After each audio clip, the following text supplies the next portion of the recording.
So we're pretty much done. This is our last prep before on our episodes from Borneo. We head home tomorrow morning early. So we've pretty much travelled everywhere we thought we were going to travel. There's a few things we're just going to, this is just to tidy up. So the things that we, just to tidy up on, the plane crash. There was a plane crash. It was a Beaufort, and on series 11, on the episode 11, we were actually virtually right near where that crashed, and when the 43rd came through, they actually found the plane and they retrieved the dog tags off all the deceased and handed them in, and that was a Beaufort fighter just as we were coming around the spur. If you look at episode 11, at the very start of episode 11, just behind where we were was where that plane crash was found, and we missed that little bit out. Yeah, we missed that bit of information. What we didn't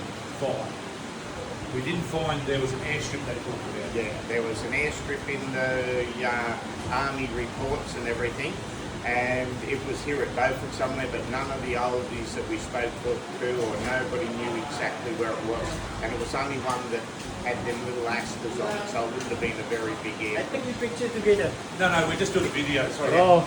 sorry. And we did the sawmill.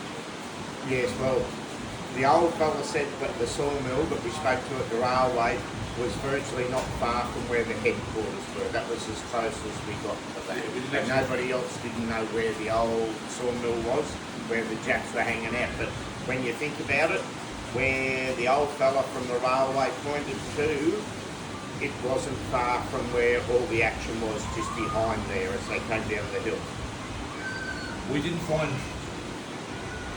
Henry Foo's house, which was really disappointing. Yeah, we went over all around that area and we showed a few photos and nobody knew any of the Foos. So yeah, on the Boone Island, Mr. Willie. Yeah, he knew a Foo family, but yeah, he didn't know whether they were related. Yeah, and the people in the pictures, we didn't actually find anyone who actually knew they were related to them. Yeah. They didn't really recognise any, which was a bit disappointing as well. The Harrison name, we come across it a fair bit, which is a bit surprising on the island. Yes. We came across when we got off the barge. It was a first thing we ran into when we got off the barge on the Dawn Island was Harrison bloody Travel Agent. Harrison Travel Agent. And then we were in and also it was in the museum. Yes, but the first town we went to where we landed, that KK, they call it, the capital, where we flew in as we were going to our hotel. Yeah. The Harrisons were there as well. Yeah, the name pops up a bit around the district, so we're not sure. Not throwing it out there, but it might. But as well as that, he was in when we went to the museum. Yes. I'll upload the pictures of the travel where we found the name, and you might have spotted it a few times as we went through. But yeah, the museum had it, and down at the sports centre. We went down to Western. There was a sports centre that had the Harrison name attached to that. Just throwing it out there. What we do differently? I'm pretty sure we wouldn't do much different. We covered most things, didn't we? Yeah, and we reckon we actually covered quite a lot and walked on exactly the same grounds as what the old fellow walked on. But there are days we walk probably 10 k's, 6 to 10 k's a day, but we're actually walking where he walked, which is pretty okay. But we hired a car when we got here because Mick had trouble with the translation. He had trouble talking the native language. Actually, they were fine. They just couldn't talk mixed Australian English. They just didn't understand common English. Yeah, that's it. So we hired a car here, and once we got the car, we drove everywhere. We didn't quite do as much walking as because I suppose the distances were larger, but we didn't do the train ride either. That really didn't go all the way anyway. No, so it didn't go to where it used to. Yeah, where it used to go. So that was. But otherwise, if you're going to do this, I'd pretty much recommend it strongly to anybody who wanted to do it. Yeah, to do it. To anyone who knew him or followed it, you want to follow in the old fella's footsteps. We basically did step by step in order, which was pretty good.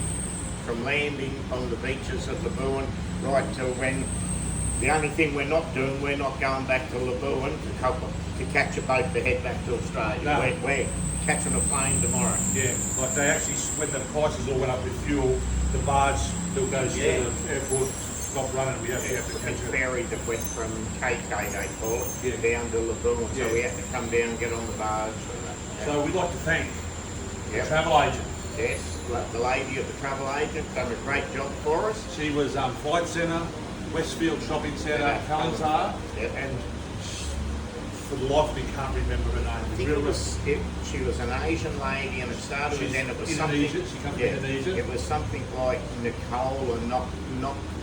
Anyway, if you go in there and ask for the lady, her name starts with them, they'll know who you're talking But she booked accommodation that was really like, the accommodation's been great, eh?